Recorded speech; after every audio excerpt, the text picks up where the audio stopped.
guys, and welcome to another X4 weapon review. Today, for the much anticipated RELBY-V10. Yes, I've finally got the time to get this weapon review together, and I've finally done it. We can all relax. Let's just get this over and done with. And I mean get it over and done with because this is an infuriating weapon.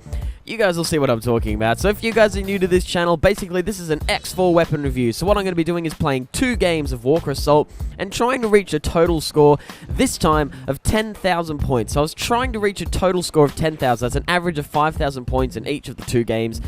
Doing everything I can to reach that score, and seeing how well this weapon assisted me. What did I actually think of it based on those 2 games, trying to reach that total score? So first of all, let's go and take a look at the statistics for this weapon. Now, the RELBY has a max damage of 24, but a min damage of 19, and that drop-off goes from 10 to 60 meters, so that is a very consistent damage, so it's really not going to drop off that much no matter what distance you're firing from.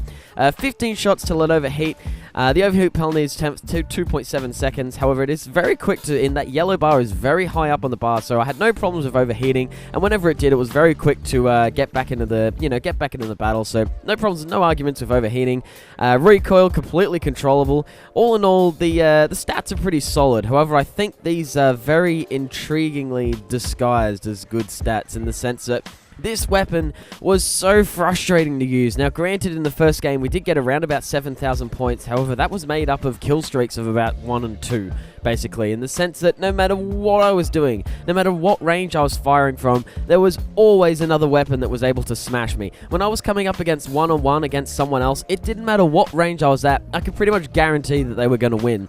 That meant that in order to use this weapon well, and what I was doing, and I did manage to pick up a half-decent score of that 7,000 points in the first game, is I had to be very sneaky. I had to move around, I had to do a lot of flanking, I had to do a lot of running, but in saying that, it was such a waste of time, and every time I did, I might be able to get a few kills. You might see at the very end of the game here, I had a very good streak, at one point, but it was all from a flank. I was not spending any time playing the objective. Whenever I did, I got nailed by SE-14Cs and DL-18s, and then at a mid to long range, I was getting nailed by E-11s and A-28s. At a distance, the DLT-19X was absolutely smashing me. The T-21, there was a dude with a T-21 in the second game that was just frustrating the flip out of me.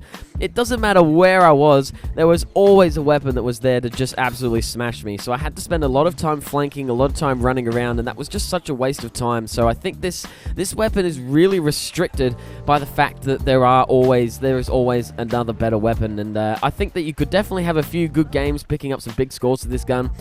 If you play it right, it does have the capability to pick up some big scores, but in saying that, I think you're wasting your time practicing with it. I think you're better off going, if you want to play the objective, you want to get into good firefights, pick up some big kill streaks, you're better off the SE-14C or the DL-18 or something like that. DL-18 is really good in the sense that it's also a single fire weapon, so if you want to pick up big scores or something like that, then rather than using this DMR replica, I'm pretty sure you're better off just going the DL-18. At a long range, the DLT-19X is far more enjoyable if you just want that long range fun. And if you're trying to pick up some bigger scores at long range, the T-21B is just going to absolutely smash it. So this gun was absolutely frustrating. In the second game, our team just got nailed, absolutely splattered. At the second set of uplinks, the game was over. I could only pick up a score of 1,500. I couldn't do anything. I couldn't get near the objectives to retake them.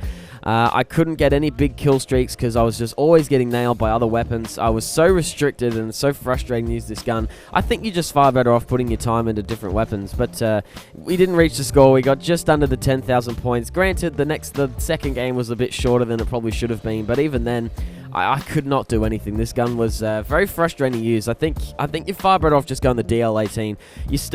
That pistol still has some very good range. If you do want to go and try this gun out for yourself, though, I think I found that the explosive shot was a very good star card, but I found the scan pulse was doing much better in the sense that using the explosive shot was almost a waste of time having to hold triangle down because I didn't want to use it to prepare myself because I didn't know who I was going to be up against. I didn't want to do it ahead of time, so the only time I really wanted to use it was when I was actually face-to-face with someone, and usually at that point they had a weapon that was far better than the RELBY, and so I just got smashed before I could do anything anyway.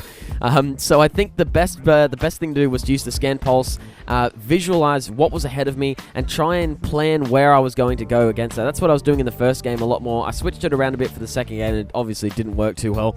But yeah, the first game was probably the best one. I was using the scan pulse. That was doing very, very well. And so planning where you're going to be and making sure you're being very careful about every step you take is probably my biggest advice. Then the other star cards are up to you. The jump pack is absolutely perfect, as always. And then I think the thermal detonator was really good. It really allowed me to, gather up some hit markers and get a bigger radius of what was ahead of me.